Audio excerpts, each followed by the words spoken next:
Si, c'est flou. 1. Cliquez sur Paramètres. 2. Choisir la résolution. Si, c'est flou. 1.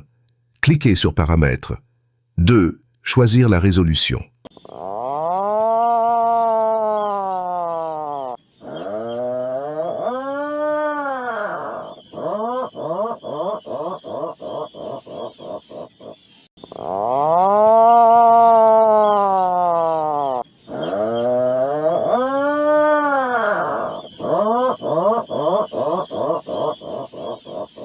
Scruter, écher, vaquer, exprimer, susciter. Séjour édifiant pour Je me visite. Hiver de misère pour la renommée. Le docu-réalité a vécu dans le secteur coloré.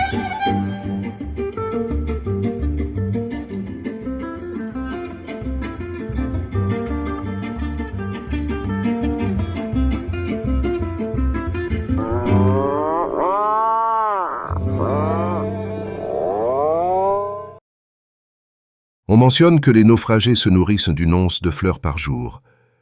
Je me visite pense plutôt que c'est de farine, flore, qu'il s'agit.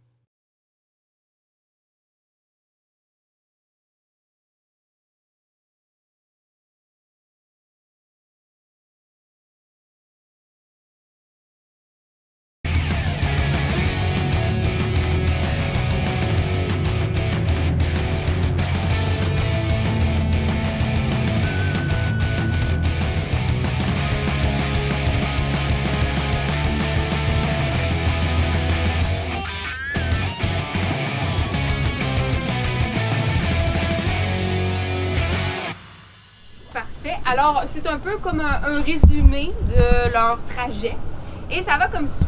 La renommée, en 1736, en décembre, par un froid intense, jetait 34 hommes à la côte avec des provisions pour à peine quelques semaines.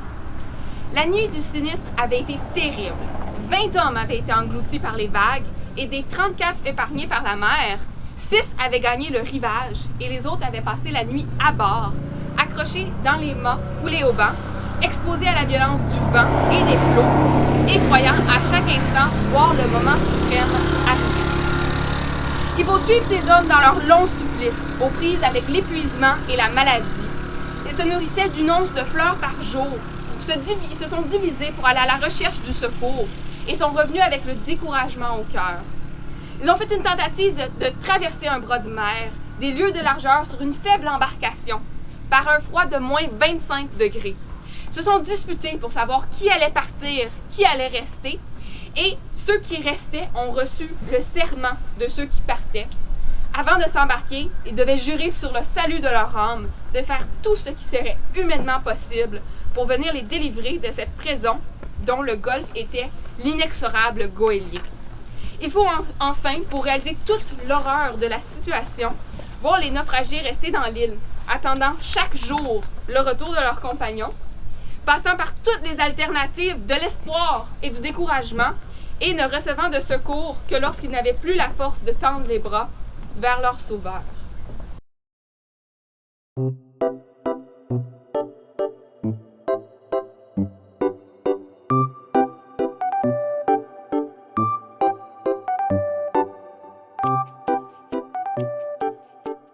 Le récit du naufrage de la renommée nous est parvenu par la plume du père Emmanuel Crespel, récollet et aumônier, qui voyageait à bord de ce navire.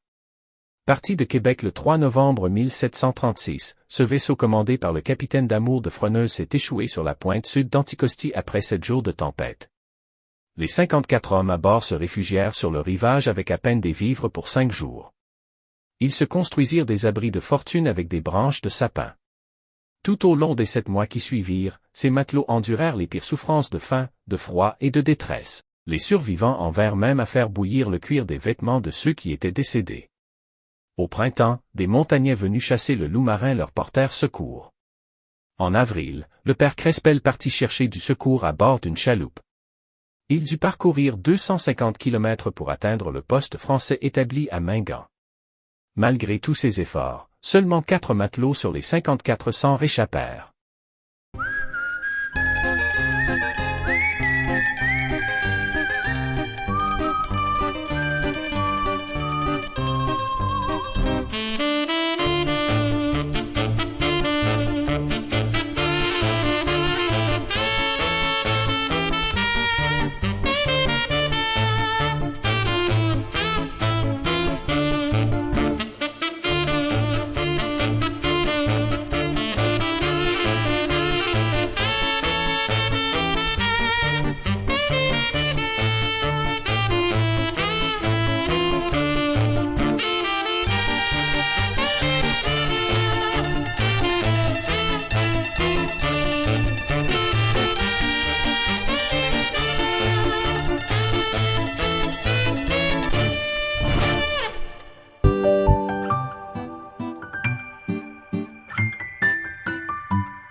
Je me visite propulse aussi des docu-réalités sur le ravitailleur cargo passager, les croisiéristes Bella des Gagnés.